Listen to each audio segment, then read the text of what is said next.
Okay, so I'm gonna do a little Macau walk and talk. This is where I show you parts of the city, and this is gonna be Rua dos Ac. And we're gonna be talking about why doesn't Macau attract more foreign gamblers? That's gonna be the focus of this video, and I'm gonna talk about it while I show you this little area right in here. So yeah, a pretty interesting question. This is a grocery store in this area right there. So they're all coming in here from these tall buildings right here. Okay, so let's talk about that. You know, why do a lot of people live in this dense little area? Okay, way more over there. Okay, so let's check out this and talk about that question. So we'll do both show you, and we'll also I guess they park. Oh, they double park. We'll talk about all that in a minute too. Chiquinha, chiquinha. Go check out the room. Chiquinha. Okay, I'm the content creator for this channel. If you like what I'm doing, just subscribe and hit the like button. Okay, so yeah, this guy just parked right there, and we can see all these people double parking and blocking each other in, all this illegal parking. That's really common in Macau. I'd actually like to do a whole other topic on that, but that's really common. Actually, well, that's part of this street. So, but yeah, that's really common that people block these parking spaces all the time. It's really funny because they have really strict laws in Macau. So if you run a stoplight twice, you lose your license for 3 years. If you go too fast over the speed limit, I think you get it with a combination of I think you get 2 of those plus 1 stop sign, and you lose your license for 3 years. But you can. This double parking is really common, so it's really crazy. Really dangerous when you drive it. Anyways, that's not our topic today. Our topic is going to be about, it's going to be all about why doesn't Macau attract more foreigners for gambling. Yeah, all these tall buildings. Kind of want to capture all this because this is part of the street too. And basically what I'm doing is documenting Macau and also talking about Macau issues. So one of the things I was thinking about is that, yeah, this is Taipa right here, by the way. That's all Taipa downtown, and then the casinos are that way, Cotai Strip. And there's a giant grocery store right here. So that's kind of serves this whole community right here, San Mui. Okay, so the foreign gamblers. I was thinking about this a lot. When you're in Macau, you don't really see many foreigners in the casinos at all. Like you do a little bit novelty. Granted, there's Las Vegas or stuff like that. It's part of the supermarket here.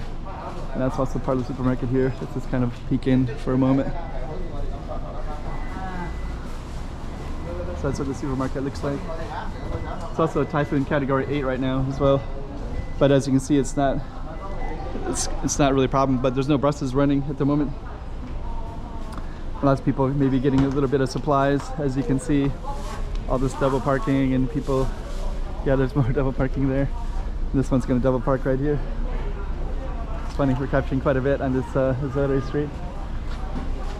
But yeah, I was thinking about gambling in Macau because yeah, there's a lot of people getting last minute groceries in this area. Looks like a lot of them drive too. I thought they would be neighborhoods from around here, but I see all these cars double parked. Okay, wonder how he's gonna get out of there. Let's see. So anyways, they could be, I was thinking about, like, it's funny that China and Macau are so close and so connected, and that China is just basically allowing all their citizens just to give up their money to the casino industry. And it's great for Macau. It's basically like a referral system, I guess, from China to Macau for some strange reason, which is great for Macau, a really good thing. But I was thinking, you know, like, how good is that for China though? Like, you know, your citizens are just dropping off money here, and then some of them, there's a lot of money laundering, which they're trying to stop. Okay, now we're going to a different street, Rua de Madeira. So I guess the Zhuhai is going to end.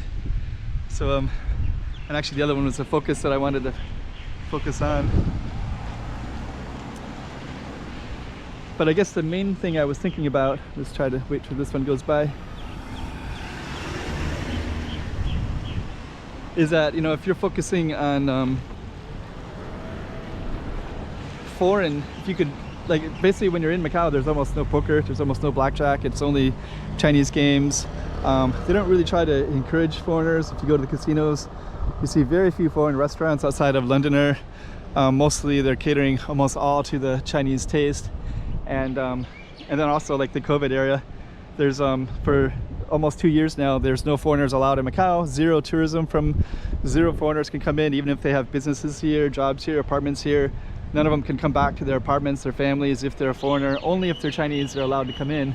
And the Chinese tourism is massive numbers. So they're coming in.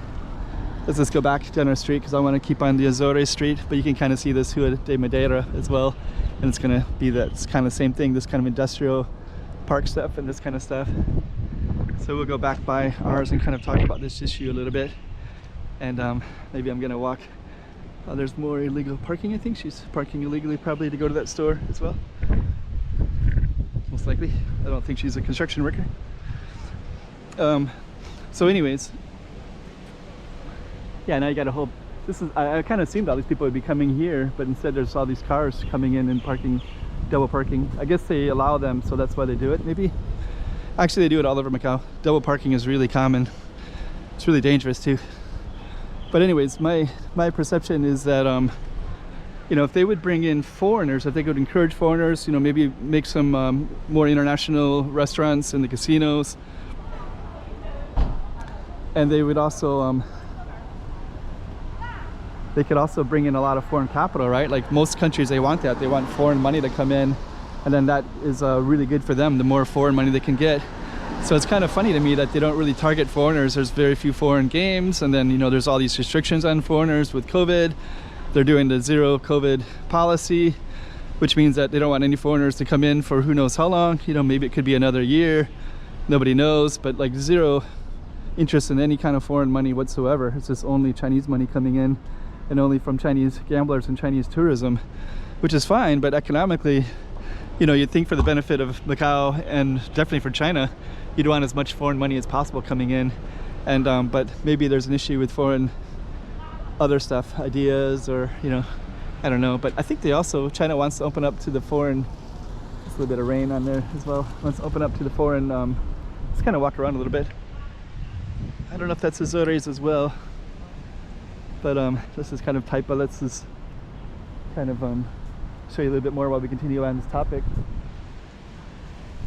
Yeah, that's all Taipa right there. Pretty good view.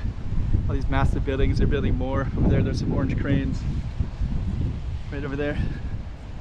Yeah, and actually China, they kind of want this whole region to be like a global hub, right? With a lot of international talent and international, that's kind of a cool green building right there as well. So, you know, they want, China wants foreigners here, but at the same time, you know, like there's all this discouragement of foreigners.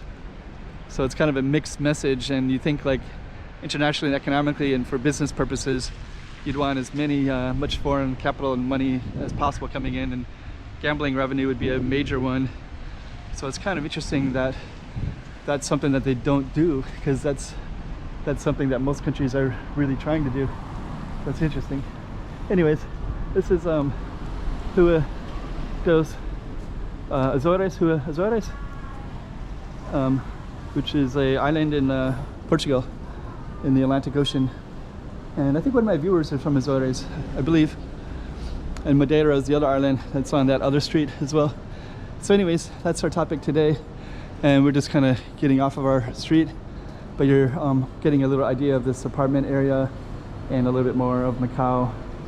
And looks like a lot of people will come up this way too. So that, yeah, this whole different street right here. Rua Shaoling. And then let's just kind of go up here real quick just to kind of show you, since this apartment building seems to be a big component of this video. That way you can have an idea. Oh, there's a bus terminal over here. And I think this opens up into, okay, that goes to the other side. Got some ATMs. Giant bus terminal right here, so the buses will come in. But right now it's category 8. So there's no buses at all coming in.